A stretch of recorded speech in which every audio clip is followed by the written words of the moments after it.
Bikini ou burkini, laissez les femmes porter ce qu'elles veulent.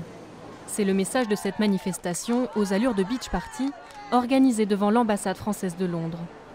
Dans le viseur de ces femmes, les arrêtés anti-burkini pris dans une trentaine de municipalités en France et surtout l'histoire de cette Française forcée à retirer son voile sur la plage. Ces images m'ont rendu malade. J'étais vraiment agacée, vraiment émue par cette pauvre femme qui a vécu une expérience traumatisante et très humiliante devant ses enfants. Et ensuite, qu'il y ait eu des gens qui se moquent d'elle et lui disent qu'elle n'est pas réellement française. Ce n'est jamais juste de dire à une femme ce qu'elle doit porter ou non. Ce n'est pas aux hommes d'en décider.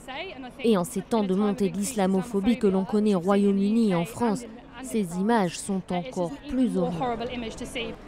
Une vision partagée par le maire de Londres. En visite à Paris ce jeudi, Sadiq Khan a critiqué l'interdiction des tenues de bain islamiques. Au cours des dernières décennies, j'ai vu les femmes de mon pays militer partout dans le monde pour faire respecter leurs droits.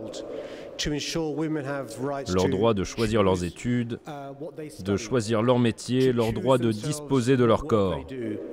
Et je pense que personne ne devrait dire à une femme ce qu'elle peut ou ne peut pas porter. Un appel à manifester contre l'interdiction du burkini a également été lancé à Berlin. En France, le Conseil d'État a commencé à examiner la légalité de ces arrêtés municipaux. Il devrait rendre sa décision vendredi après-midi.